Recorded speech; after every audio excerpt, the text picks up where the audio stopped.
গণঅভ্যুত্থানের পর একটি পরাজিত শক্তি অস্থিরতা তৈরি করে বাংলাদেশকে জঙ্গি রাষ্ট্র বানানোর চেষ্টা চালাচ্ছে বলে মন্তব্য করেছেন প্রধান উপদেষ্টা ডক্টর ইউনূস।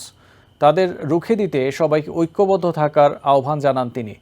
বুধবার বাংলাদেশের রাজনৈতিক দলগুলোর সঙ্গে বৈঠকে এসব কথা বলেন প্রধান উপদেষ্টা।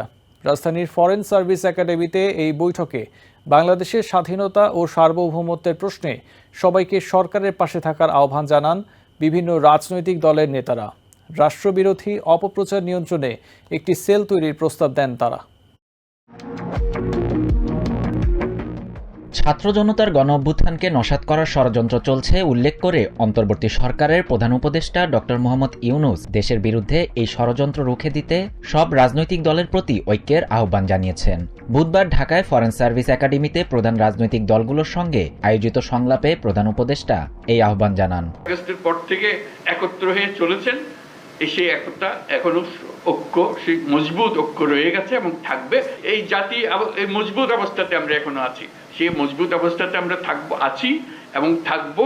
কেউ আমাদের ঐক্য ছিনিয়ে নিতে পারবে না, কেউ আমাদের স্বাধীনতার থেকে আমাদেরকে বঞ্চিত করতে পারবে না। তিনি বলেন, এই বিরাট অভ্যুত্থান যাদের পছন্দ হয়নি তারা একে মুছে দিতে চায়, আড়াল করতে চায়, এটাকে নতুন ভঙ্গিতে বিশ্ববাসীর সামনে পেশ করতে চায়। এর বিরুদ্ধে সবাইকে একজোট হতে হবে বলে জানান প্রধান উপদেষ্টা।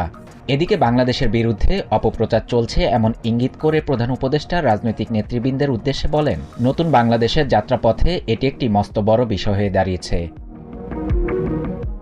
ভারতের অপপ্রচার এবং অভ্যন্তরীণ বিষয়ে হস্তক্ষেপের বিরুদ্ধে জাতীয় ঐক্যমতে পৌঁছেছে দেশের রাজনৈতিক দলগুলো। প্রধান উপদেষ্টার সাথে সাক্ষাৎ শেষে একথা জানিয়েছেন আইন উপদেষ্টা আসিফ নজরুল। তিনি বলেন, বাংলাদেশ কোনো দুর্বল দেশ নয়। স্বৈরাচার আওয়ামী লীগ ও তাদের দোসরদের সব ষড়যন্ত্র মোকাবিলায় সরকারের জাতীয় ঐক্যের আহ্বানে পাশে থাকার প্রতিশ্রুতি দিয়েছে বিএনপি।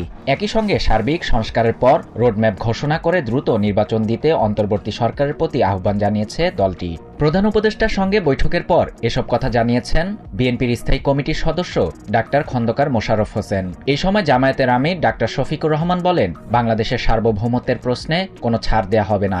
সব ষড়যন্ত্র মোকাবিলায় জামায়াত প্রস্তুত বলেও জানান তিনি। বাংলাদেশের নিরাপত্তা নিয়ে কোনো ধরনের বিশৃঙ্খলা তৈরি করলে ভারতও নিরাপদ থাকবে না বলে হুঁশিয়ারি দিয়েছেন অন্যান্য রাজনৈতিক দলের নেতাকর্মীরা। Shahriar Shafat, TVN 24 news desk.